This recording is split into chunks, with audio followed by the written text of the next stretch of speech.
بخشیده به روز عمومی جهانی دانورهای خون در تالار مؤسسه دولتی مرکز جمهوری علمی خون چاره‌بینی تنتنوی برگزار گشت. در هفته جمع آمد ایدانه تاکید گردید که همه ساله سنه 14 ایون در سراسر جهان همچون روز عمومی جهانی دانورهای خون تجلیل کرده می شود. تاجیکستان که یک جزء مهم جامعه جهانی به حساب می رود و اعضای یک قطار سازمان و تشکیلات های بین الخلقی می باشد، قطار دیگر دولت های روی عالم از این سنه استقبال می گیرد. بخشیده به این سنه در قلمرو کشور خاصتا ولایت سوخت چاره‌بینی‌های مختلف برگزار گردیده و صف اختیاریان سپارندگان خون افزون گردیده شماره هرچه بیشتری شهروندان از این موضوع آگاهی پیدا می‌نمایند و مهم از همه عرض سپاس به دانورها دانسته می‌شود. محض با دستگیری و پشتیبانی‌های اساسگذار صلح و وحدت ملی پیشوای ملت پرزیدنت جمهوری تاجیکستان محترم امامعلی رحمان در کشور برای پیشرفت ساحت تدبیر اندیشی کرده شده همه ساله زمینه مادی و تکنیکی مرکزهای خون مستحکم کرده می‌شود.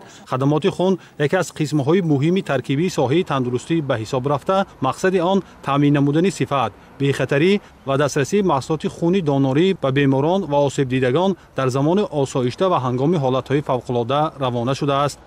مرکز در ولایت یگانه مرکز میباشد که با خونی بی‌خطری دانوری تمام ولایت تامین میکند. در 18 شهر و ناحیه‌ها اتاق ذخیره خون و جزئی آن موجود میباشد که از ما گرفته برده ذخیره کرده به میزبان خدمت رسانی میکنند.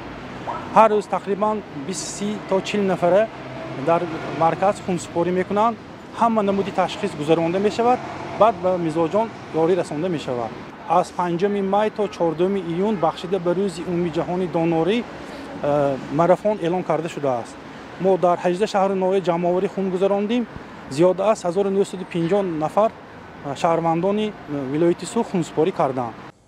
در آزمایشگاه‌های مرکزی خونی ولایت تحلیل‌های خون و تشخیص‌های ایمونوگماتولوژی و مانند گروه‌های خون، عامل ریزوس، موافقت آوری خون دانور، تشخیص عمومی خون و دیگر گذرانیده می شود. آزمایشگاه‌های مرکز با تجهیزات معاصر تامین بوده به صحیحی آن کفالت داده می شود. طلبات به صفت و بی‌خطری جزء خون خصوصیت استحصال و استفاده آنها را معین می سازد. منبع به دست آوردن آنها دانور می باشد. دانور خون بودن این یک عمل بزرگ انسانی به حساب می رود، زیرا برابر سپاریدن خون شما الکی یک انسان را از مرگ نجات می دهید. 11 سال میشد که در این مرکز خون میسپارم. اگر در یک سال 6 مرتبه باشد الکی 66 مرتبه میشود که من همچون دانور خون میسپارم. مقصد از خون سپردنم همین که برای پیش از همه سلامتی خودم، برای اون که اگر خون نسپارم پیش از فشار بلندی حس میکردم، بعد خون سپردن الکی من خودم را سالم و بردم حس میکردم. عالمان و دانشمندان ساحه ابراز می‌دارند که منتظم سپاریدن خون به سلامتی انسان تأثیری مثبت رسانیده باعث فعالیت منظم ارگانیسم‌ها علل خصوص رگ‌های خونگرد دل گردیده، بیماری‌های سیستمی رگ‌های خونگرد، ایشمی دل، سکته میانه سر را پیشگیری می‌نماید و سیستم ایمنیته شخص را مستحکم می‌سازد. در روز بین‌المللی دانوران امروز من باری اول است که با توسعه مرکزی تشکلی طرز حیات سالم تشریف آوردم و خون سپاریدم. عموما خون سپاری برای سلامتی هر یک نفر فایده کلان دارد، مخصوصا برای بیماری‌های فشار بلندی، اینفارکت. همین حالت‌ها می‌تواند که خون سپاری می‌تواند که همین بیماری‌ها را پیشگیری بکند. عموما خون سپردن برای هر یک نفر مهم خواهد بود، زیرا که خون سپردن در برابر آن که برای سلامتی شخص فایده دارد، اینچنین برای سلامتی دیگر نفران کمک می‌رساند. من تصمیم گرفتم که من بعد در وقت‌های معین شده پیوسته تشریف می‌آورم و به خون سپاری مشغول می‌شوم.